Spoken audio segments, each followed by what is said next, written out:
ScreamingPeach.com. Happy New Year, my lovely peaches. How are you? So, yesterday I chatted with ChatGPT. Where can I put my phone? Oh, let me get comfy a little. Kind of have to stretch. My back is kind of bothering me. So, anyway,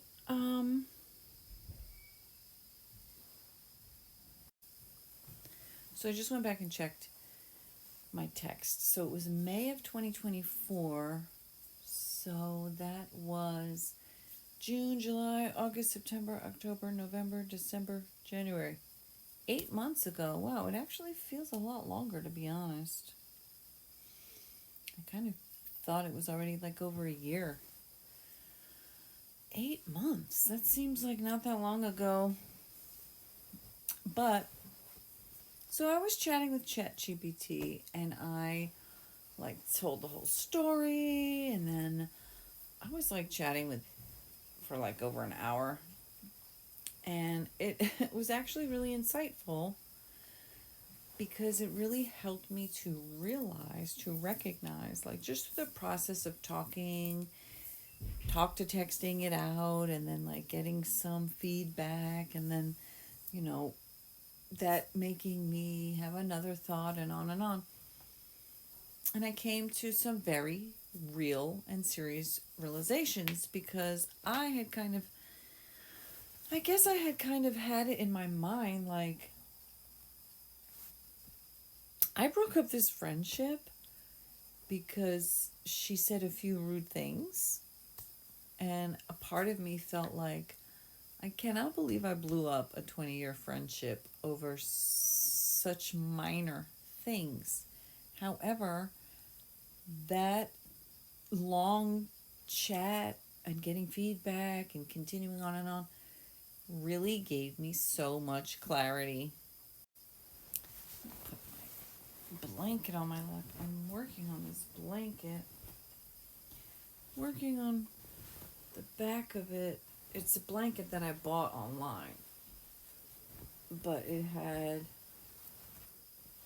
this polyester Sherpa back, which I don't like, so I wanted to cover it with all different kinds of fabrics, which I'm doing. I'm working on. Anyway, still got a bunch of pins in it.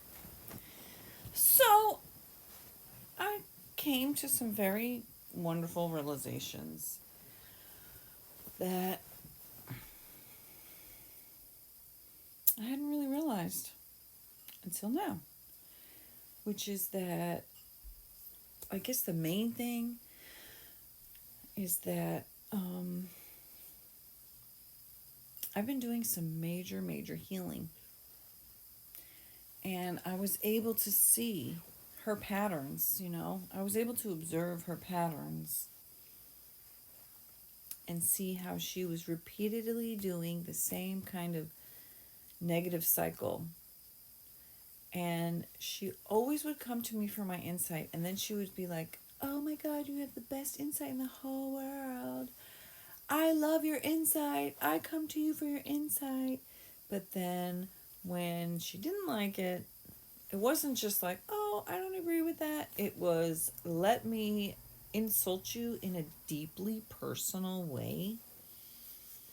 And she did it a few times, and each time I would kind of make excuses for her for it. But ultimately, when I was confronted with her coming to town, well, not coming to town, but coming within an hour of me, where normally she was 3,000 miles away, and then she was going to be 10 miles away, 13 miles away, 15 miles away. And, for what had been such a close relationship for so long, it seemed crazy that I wouldn't see her, especially being that this was the first time in 20 years that we even had the opportunity to be that close to each other, to actually get together. And I had to face the reality that I had been pushing things under the rug for years that bothered me, and it was easy to do because it was a long distance relationship. So we would have a phone call and then, or text here and there, and then that would be it. I didn't have to confront her face to face. I didn't have to hang out with her in person. I didn't have to like go out of my house to meet her anywhere.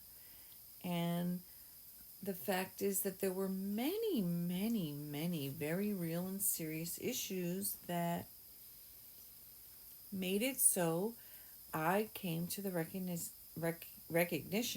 the realization that this friendship is not really mutually beneficial for me anymore. It's draining me all the time. In fact, what I feel now in these 8 months is relief. I feel relief. I do feel some sadness over the fact that, I had a long standing friendship with someone and that no longer exists. But every time I think about her and I think about not having to field her phone calls, not having to deal with her cyclical unhealthy patterns, not having to ask her things like, okay, so you're hyper focused on the fact that this guy's also a narcissist, like the last one and the one before that and the one before that. But when do you start asking yourself questions like, why do I get excited by being love bombed by guys who hypersexualize me when I know that that's the exact problem? Why do I continue to do the same pattern again and again and again, again and again and again and again and again with guys that are not compatible with me, who love bomb me, who hypersexualize me from jump, which is exactly what the problem is. But yet the thing is that that's what gets her going. That's what excites her. That's what makes her, or made her, feel hooked, and I also realized like she was hypersexualized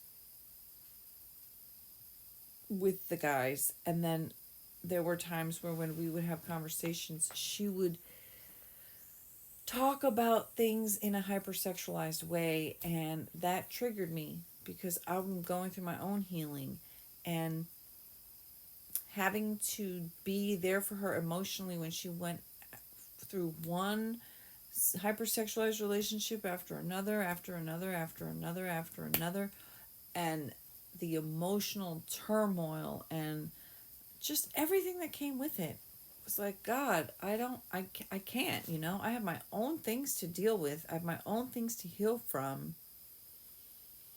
The emotional work, the emotional load, the emotional job that it became to try to maintain a very open-minded, non-judgmental attitude with her, giving her good advice, but then, being aware that none of that advice is being applied in her real life, which is her right, her freedom to do, but it just gets taxing. And after, I actually started to say it's like when you watch a show and then you're in like season 3, season 4, and you're like, okay, now they've jumped the shark. This is just off the rails. Now it's just like they're just making up fucking drama because they want to try to keep conflict going, so they just make up the most ludicrous things.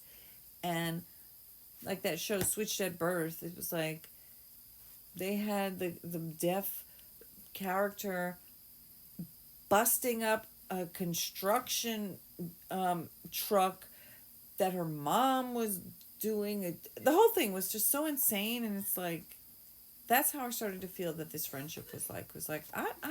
I'm subscribed from this drama. I am no longer interested in this show. I don't care what happens to the characters anymore. I'm sick of it. I'm over it. I don't want to watch anymore because I just can't believe that, like, there's no growth here. There's just descending into chaos. But anyway, Happy New Year. That was my thoughts about not being.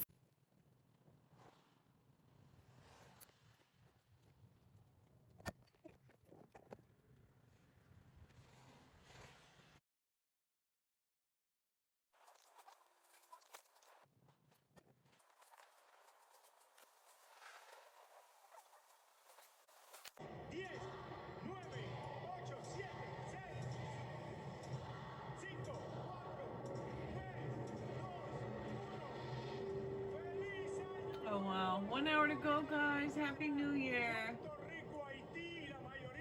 Yes.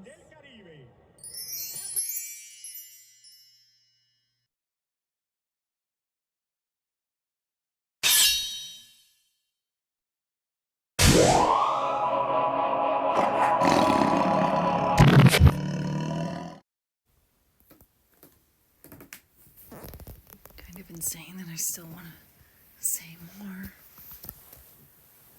It's too dark. It's almost 2 a.m. I wanted to say more about the video I just made the video about. The end of a friend. The end of a friend. Ship sailed. I had made a video about that, I guess about 8 months ago now.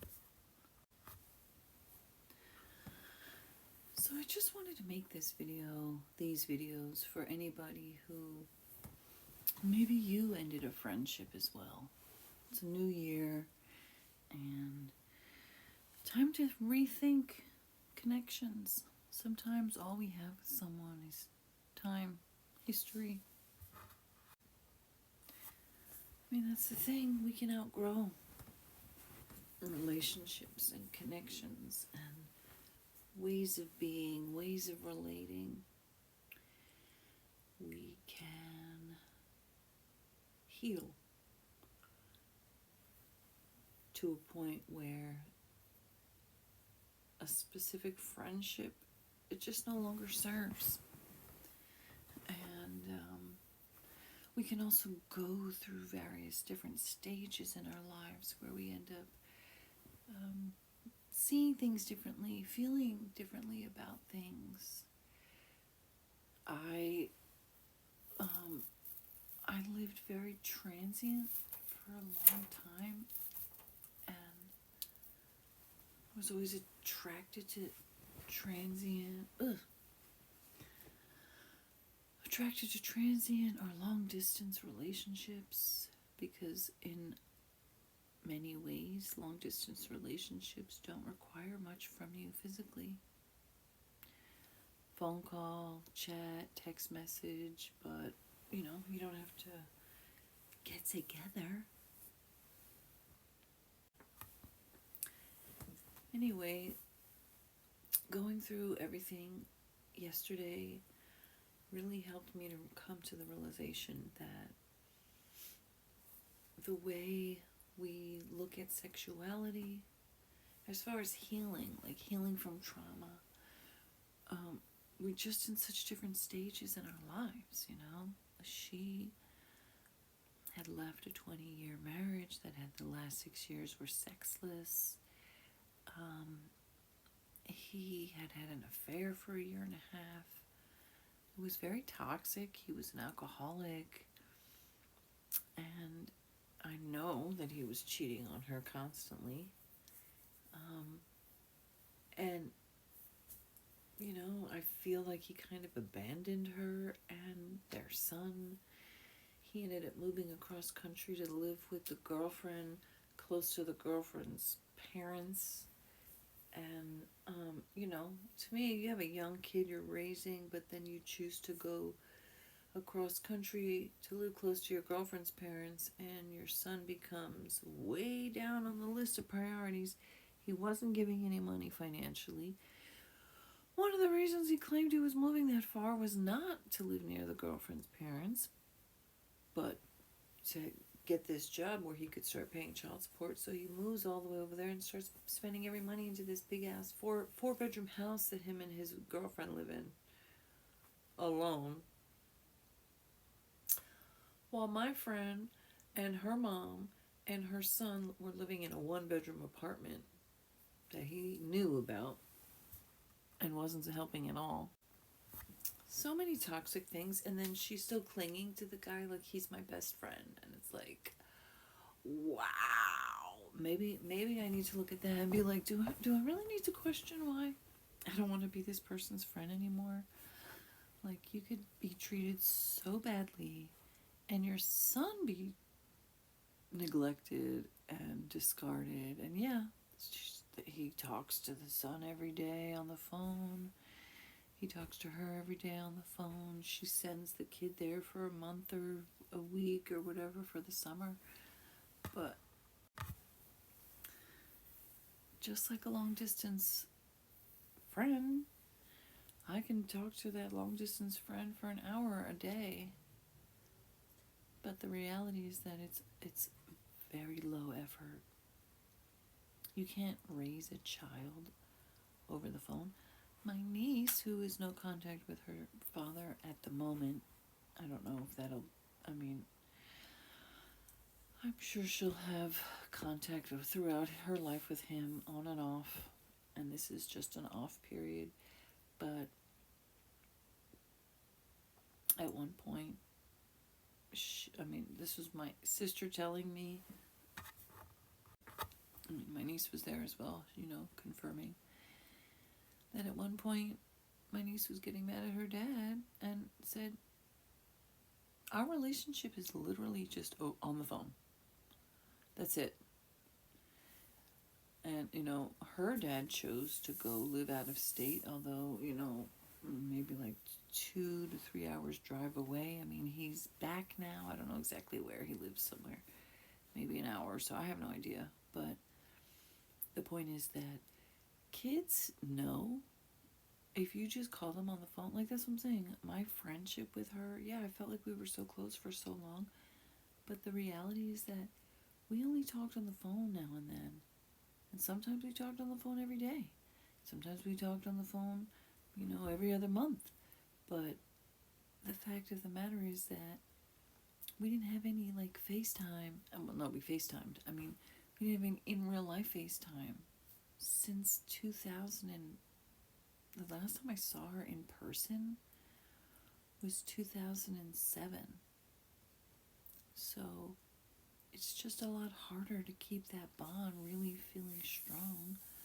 We've been through many things, we grew through many things, but the fact of the matter is I was sick and tired of having long distance friendships that I can't really get that close with you. I can't hang out with you. We can't get together. We can't go eat. We can't just sit and chill. We can't and there's part of me, my development of realizing that was part of my way of having relationships with people, keeping them at a distance.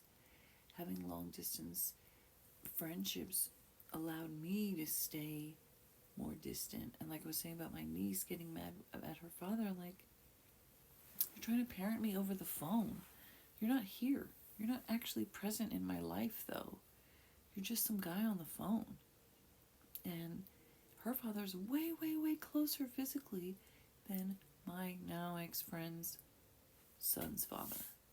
So I'm just saying, she's like, oh, he calls him all the time. But it's yeah, but he chose by choice to move 1,500 miles, 2,000 miles away from him while he was still growing and developing, and said it was for financial reasons, but then never gave the kid a penny. And through all of that, you're just like, yeah, you're my best friend. I co-sign you neglecting my kid, our kid. I co-sign you literally just absolving yourself of parenting.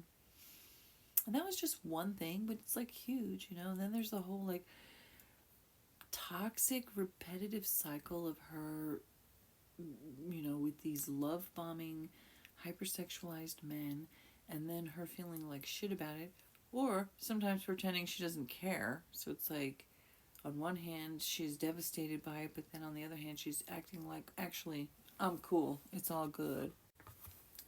And I really just started to feel like she's just so disingenuous. It feels phony. It doesn't feel real. She can praise me to high heaven sometimes, but then when she wants to be really, really fucking rude and personally, like, insult me in deeply personal ways, she will. And that is part of why it felt so phony to me. And overall, I'm sad, but I'm sad that I'm not sad about losing her, and I feel such relief, which ChatGPT helped me realize. The fact that I feel such relief is evidence that it was such a drain, and I invested so much into her for 2 decades only to feel drained and used up at the end of it. So I'm starting my new year fresh, and I'm only going to be having relationships with people that feel mutually beneficial and get out of them.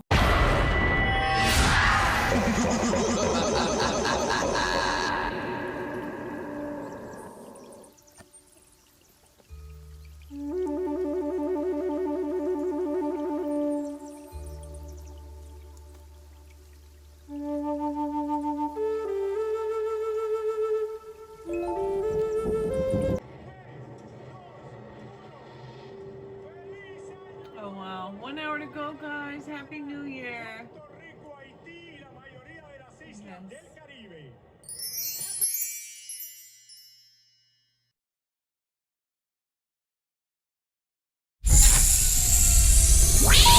Please hang up and try again. catlovedreamingpeach.com. The end of a Fran part 3. I guess I still do have a lot more to say, actually. Oh, it's really dark. Can't really see me at all. I can't reach another light, and I don't really want to turn it on anyway. I'll just be baby in the corner, a little silhouette in the dark, but I'm going to use the captions. So. Something that I really also got very hurt about, there was a couple of things. One was the fact that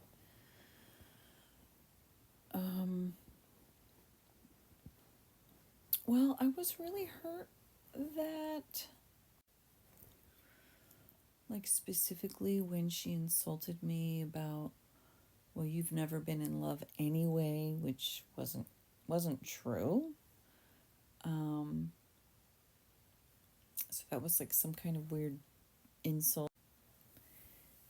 And getting relationship advice is like getting beauty advice from someone who's never worn a stitch of makeup in their entire life. And that's the specific dumb insult that she even said, like months later, at some point. I can't believe you're still hung up on that. She weaponized my history, my past, against me. I mean, she got upset, justifiably. She saw a couple of YouTube video titles. She wasn't able to watch the videos. She saw the video titles. She wasn't able to see the video because she wasn't a member. And I very ignorantly thought that you had to be a member to see the video title. I don't know why I thought that. I thought I even had checked my channel from another account. And I was like, oh, I don't see him. I mean, I made a video called No More Dumpster Fire Friendships. And I made a video called You Can't Fill the Void Inside You with Dick. And she saw those titles and she instantaneously knew they were about her. Which says a lot, doesn't it? Says a lot because my sister's been through some roller coaster friendships and I've told her about them, a little bit.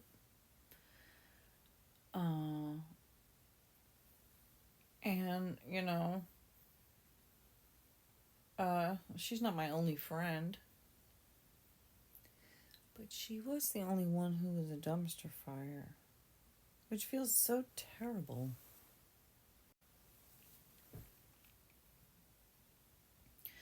But more and more, I just got to feel like every time she called, it was like, I would actually feel like I would go through some various thoughts like, do I have the energy? Do I literally have the energy and the emotion to deal with this right now? Like, do I have the energy right now to do the work that is required to talk to her, to remain impartial, to not get too heavy into. I mean, it's like we wouldn't just have like casual, light conversations or just talk about like what's going on with you today. I mean, I guess we would do that for to some level, but then it always became more like, I mean, I ended up feeling like it was always about her drama, whatever drama she was going through with whatever guy, and I think she would despise me if she heard me say that, but I really feel like that's true because, oh yeah, oh my God. For years, I talked about my obsession with the wrong SP, a guy who I was not involved with, except for like a handful of times I cat sat for him.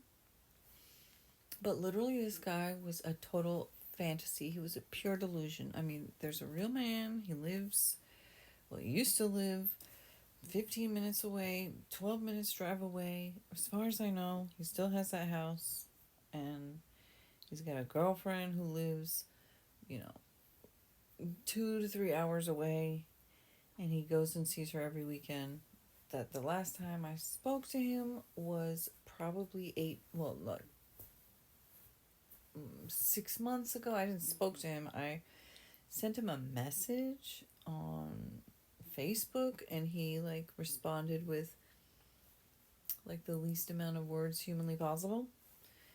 And then that was like 6 months ago. I haven't seen him in 4 years and 3/4. Anyway, I could not believe that when she saw those video titles and she got mad at me, instead of her coming at me like with something current and legitimate, like, you fucking delusional bitch, you are obsessed with this fucking guy who didn't give you the time of day for years.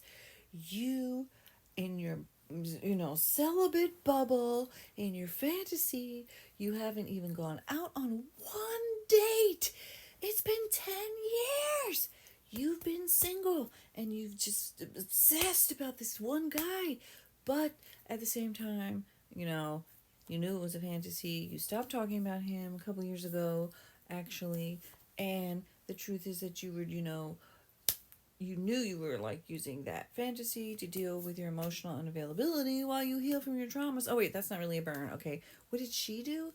She brought back up this terrible, awful relationship that I had, brief, very brief, with this guy that she was one of the only people who knew about because I was like so ashamed about what a terrible relationship it was. And it was this gross guy who told me he was like into open relationships, and I was like, oh my God, I'm not into that. But I was in such a bad place emotionally. I was getting close to the darkest place I'd ever gotten to.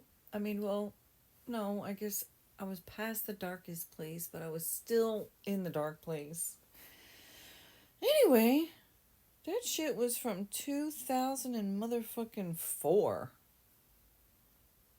And that's what she threw in my face. Like, I thought we were close, and you don't even know how to burn me properly. You don't even know the right way to, like Like, I know all your fucking thing. And that's what I realized. Like, oh, I was deeply invested in her. Like, deeply. Like, I could tell you every relationship she had, every guy she effed, every guy that she went on a date with. I know all this stuff about her children, her child, her son, her one son. I know, like, a lot of stuff about her marriage. I know, some things about her mom. I know about various friends that she has. Like, I was so invested in her. And then when she got mad at me, she insulted me about something that was like 24 years ago. Like, wow. That.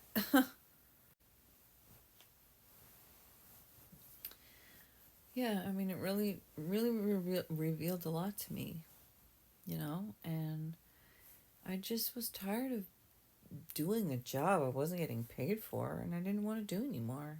If she was my client, if I was her therapist, I would be like, girl, we gotta end this because you're not making any progress. You think you are, but you're literally doing the same shit 6 years later. And I felt like, you know what? I don't want this long distance friendship anymore. I feel shallow. It feels phony. And when I say something you don't like, even if it's completely 100% true, which was proven, she told me 5 months later that what I had thought was a red flag feeling was 100% correct. And instead of saying, oh my God, I'm so sorry, I fucking shit on you and then set it on fire, she did it again and again and again. So anyway, goodbye to toxic people. No more dumpster fire friendships. And the end of a...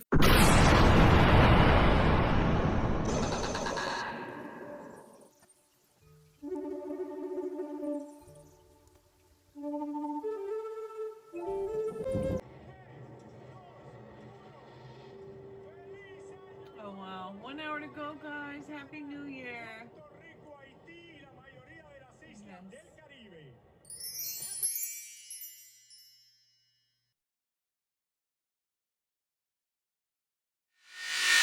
Yes.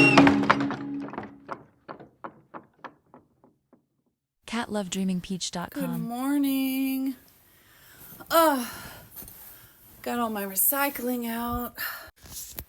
That felt good. So, part 4, the end of a friend. Friendship sailed. That looks cool. That's not a filter, that's the sun. So, let's see. So, just a couple of thoughts that I wanted to add to the series of videos that I've made about the end of a friend. One of the things I didn't finish saying was that it got to the point where every time she would call, I would go through this series of questions in my mind, and they would be like, do I have the emotional energy right now to deal with whatever, might be going on with her? Do I have anything to say that, like, let's say it's not an emotional draining kind of therapy session and it's going to be just like a, hey, what's up with you? I felt like I always had to be performative. Like, I always felt like I had to say something. Like, what are you up to? What's going on with you? And a lot of times it was like, nothing. I'm just doing, I'm looking for a client, or I'm working for my client, or I'm doing laundry, or, and it got to the point where for a long time I felt like I had to be performative. And again, if I would say these things to her, I have no doubt that she would say, well, that's ridiculous. You don't have to do that. You never had to, like, perform. You never had to have something interesting to say, per se.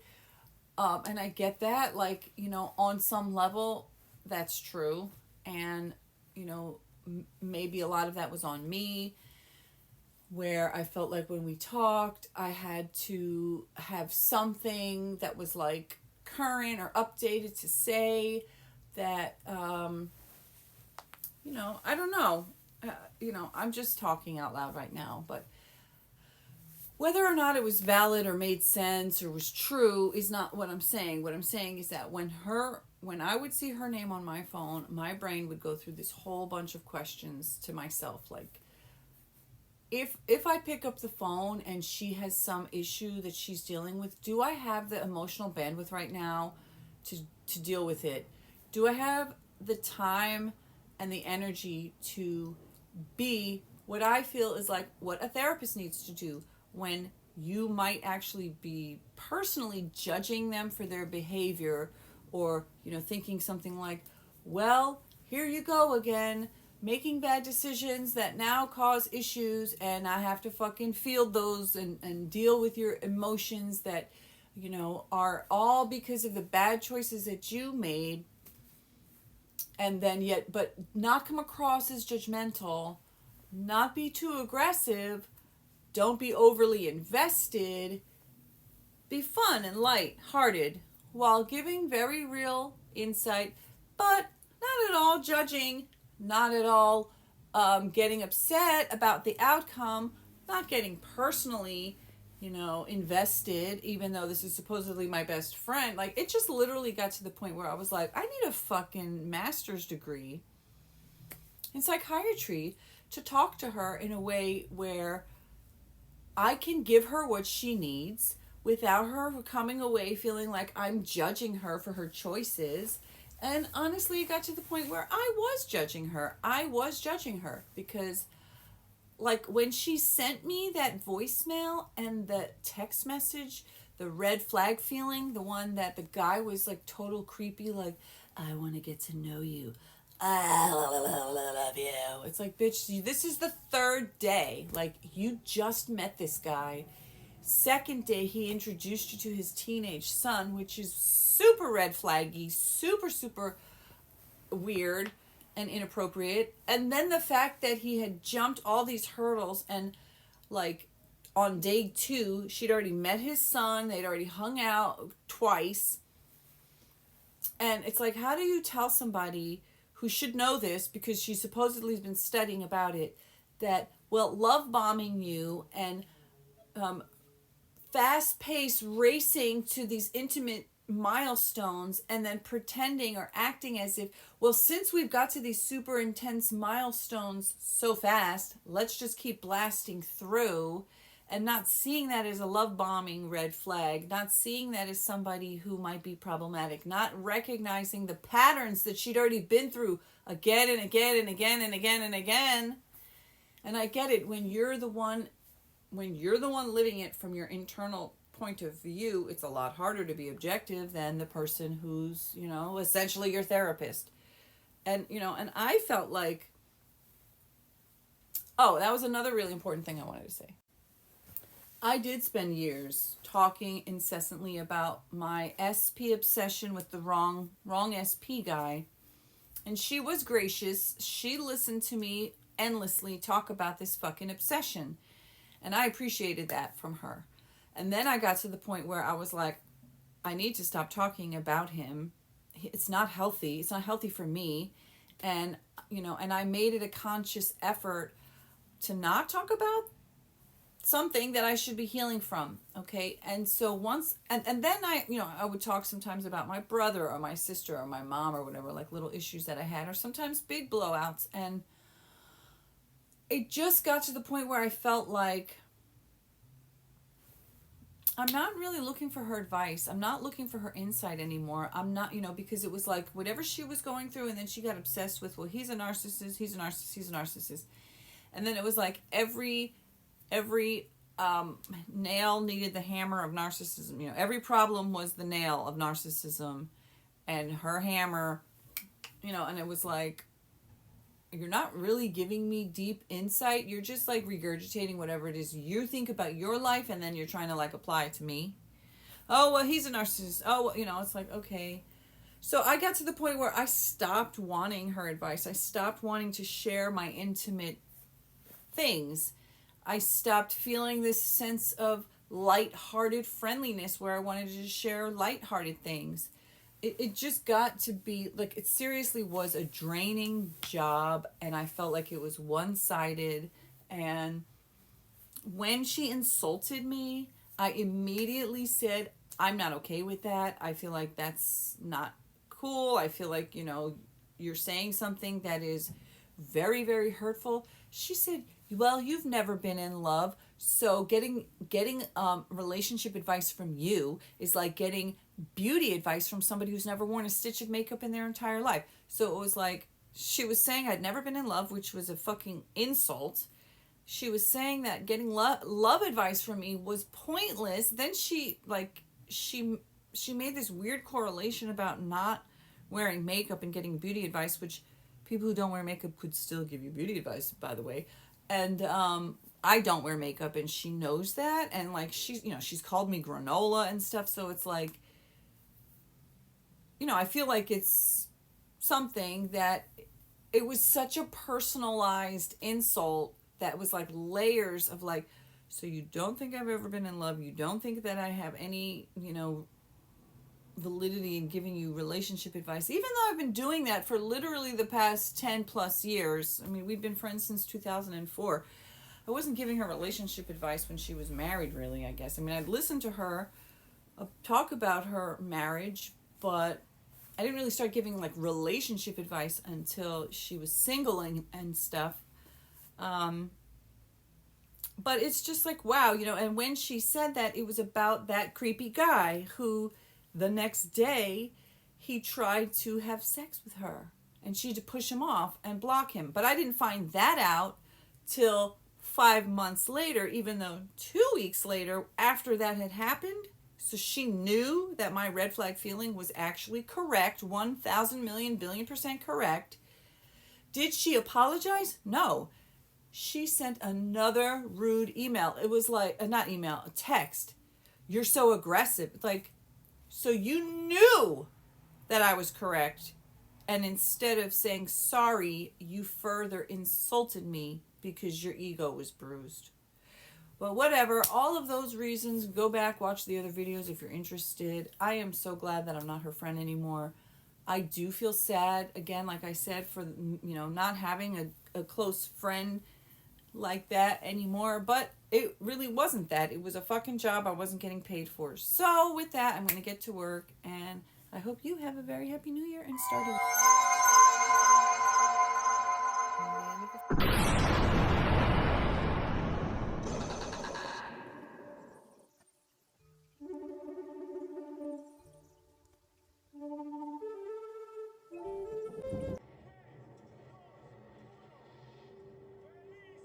Oh wow, 1 hour to go, guys. Happy New Year.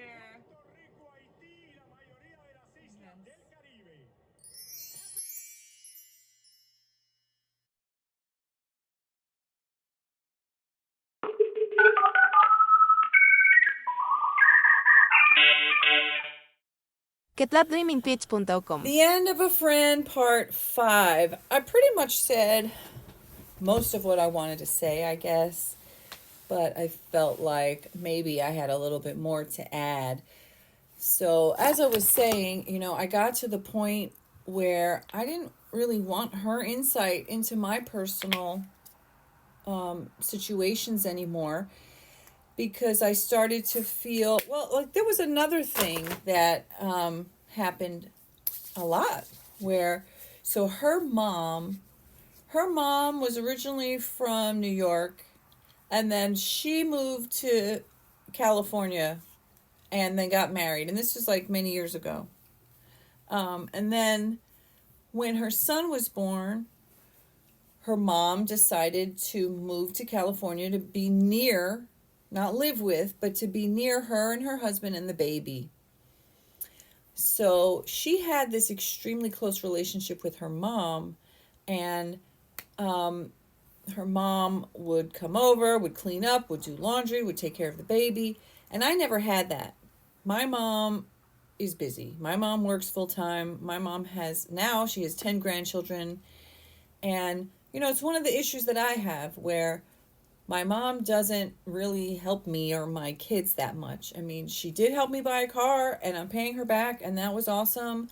But, and she, my mom is there for us, but nowhere near like what her mom does. And honestly, there were so many times where, I would tell her something and then her response was like, "Wow, I feel so bad for you. I can't even comprehend what that would be like, you know." And then when at some point her mom moved in with her and her husband and the baby. Then her husband was cheating on her for a year and a half and he moved out. So then it became the three of them. Her mom was literally doing dishes, going food shopping, doing the laundry, cooking and cleaning, taking her son here, there, everywhere. And I mean, her ex-husband wasn't giving her child support. As far as I know, he never gave her child support, even after he moved across country, supposedly for the sole purpose of getting this job, even though it was 45 minutes away from his girlfriend's parents. No, no, no, that's not why we're moving all the way over there. I'm moving over there to get this job so that I can pay child support. Finally, never happened. Put every penny he had into the house. Okay? But did any of that change that, oh, he's my best friend? No. So, like I said, her response to the thing, like, she made me feel so bad. And maybe she didn't mean to, but she's like, I'm so sorry you have to go through that. Like, I can't imagine. I just can't fathom what it'd be like to have a mom who's not like bending over backwards for me. And it's like, well, you know what? Not all of us have that, girl. And not all of us have the luxury of going into a downward spiral and just like not being able to function and then like have somebody there to take care of the kid. Like I had to go through my downward spiral, but still function, still raise my two children, still pay the bills, still feed them, still cook and clean for them, still take them where they needed to go. All the things, all the things. Okay? So, anyway, that's just me like venting some anger, some pent up anger towards how she behaved. And it's just crazy because when I met her, I felt so lucky. So lucky that this beautiful, gorgeous, outgoing, cool chick liked me. She thought that I was cool. And, but I also saw, like, I'm extremely introverted. She's extremely extroverted. And I noticed that, like, oh, she makes friends with, like, literally anyone and everyone. So it did kind of make me feel like, I mean, yeah, she likes me. We're friends, but she likes everybody. So, you know, it made me feel like it's a bit less special. I always felt like I think of her more as a best friend than she thinks of me because she's got like tons of friends, even though I did come to learn most of those friends were very superficial. And even the woman who sadly passed away, but there was this woman who she would always call my sister. So she's an only child. She doesn't even know who her father is because her mom didn't know. Her mom was like, I don't know. I fucked a few guys and I don't know which one it is. But don't you dare have sex. That's a sin. Like very fucking weird double standard. Which obviously has a lot to do with her psychological issues. But anyway, it did always seem to me like she's got lots and lots of people. That's what I was saying. That the friend who she would always call her sister, she had a few, like two. She had one guy she always called her brother, and two different women that she always called her sister. So in that way, I always felt like, well, we're friends. I think of her as a best friend, but I'm not really like one of her top tier friends. Well, she says, oh, you're the one I call first. You're the one I come running to. You're the one whose insight means the most to me. But then she also, I don't know. I also kind of felt like, I'm just one of many for her. Like I said, it came crystal clear to me. I have invested 2 decades of my life with this person. I have learned like every detail about her life. I've gotten so invested where I could literally give her the most amazing insight because I've listened, I've cared, I've been thoughtful, I've remembered, I asked questions, and then I just didn't feel like it was reciprocal. Reciprocal. It really felt like I said, I felt like she's kind of phony. I felt like her praise felt so up there, and then her insults were so like ugh. And the dichotomy, the the gap, the incongruency, the just the disingenuous feeling that I felt, that it just felt bad. And there were so many times when her name would pop up on my phone and I wouldn't pick up. I would not pick up her call more than 50% of the time. And at some point I made it a point, like, I need to call her more. I need to make sure because there was a while where I was like, you know what? 99% of the time, she's calling me. And so I started to say, let me call her. Let me reach out to her. Let me make an effort. Let me try. And, and then, like I said, it's been 2 decades. When you go through various stages in your life, stages and phases and, levels, and you're growing and you're evolving and you're changing, sometimes our friendships, we grow and we stay close. Sometimes we grow apart. Sometimes we get to a stage in our life where what used to serve us no longer serves us. And the things that filled us up, fueled us, made us feel good or connected, can start to make us feel literally drained. And part of it was that I trauma bonded with people, and I loved people coming to me for my insight. I loved being in this position where I felt like I could help you. I can help you with your problems.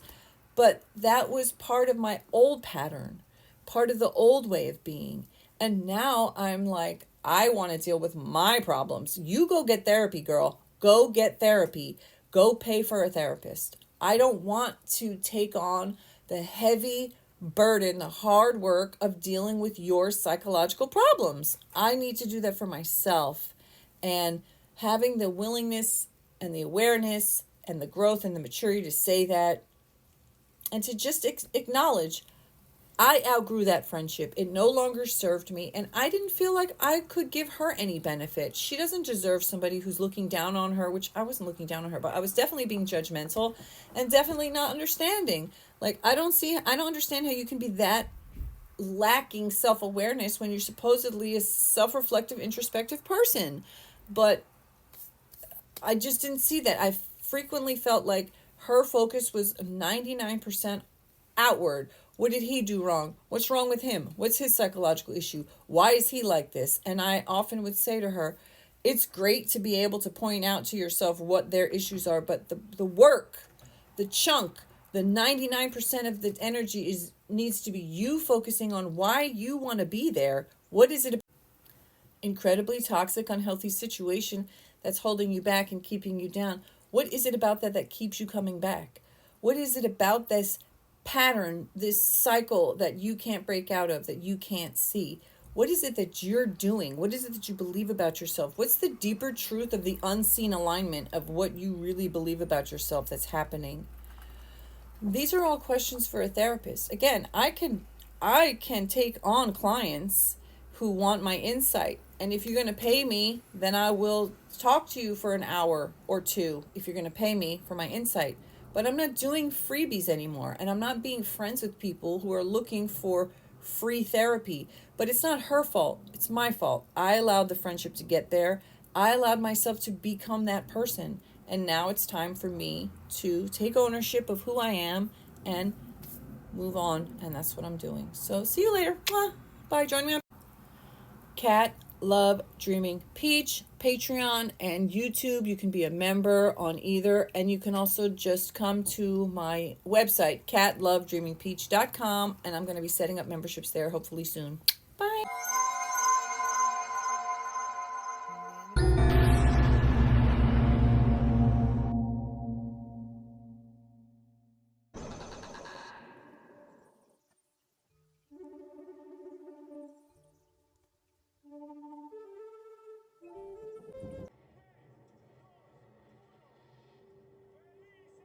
Oh, wow. 1 hour to go, guys. Happy New Year.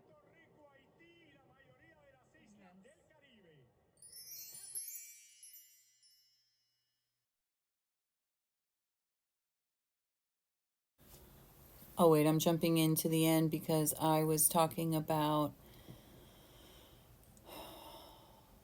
how she had so many friends, so many friends. She had these two different women that she called her sister and a guy she called a brother. And when one of the women that she called her sister passed away, very sadly, she learned that that woman was a complete narcissist who had tons of people who were angry at her, who didn't like her, who had been wronged by her, slighted by her. Her own roommate didn't even know she was sick and was beyond shocked that she passed away from breast cancer when she'd never told him, and she had been sick for years. So again, you don't have to tell people stuff, but it's just her character.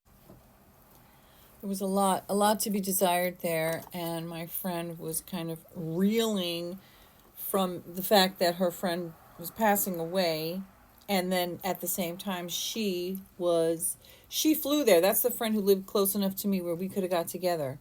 And she went there to basically caretake this friend and was left holding the bag and finding out how much she had hurt literally everybody in her life. And I'm just pointing it out that now that I'm thinking about it, it's like all of these people in her life that she was so close to, they were really, really toxic. Maybe I was really toxic, you know? I know I was emotionally unavailable and I was healing from, and am still healing from, a tremendous amount of issues that I've had in my life. But that's the thing, that I got to the point where this way that I've been being is super toxic. It's super unhealthy. The things that I talked about with her incessantly were things that, I should have stopped talking about years before. And again, I'm glad that I had someone to, it looks like I'm wearing lipstick. It's just like a light flare on my phone. And I got to the point where I had grown beyond that point, and she was still stuck in these toxic, unhealthy cycles with men, and I was just like, I can't do it anymore. I can't. I'm unsubscribing from this drama. I don't want to watch this show anymore. I'm so sorry. I wish you the best. I don't have any ill will towards you, but I have no interest in being there for you or going through it with you or being your friend. Happy New Year!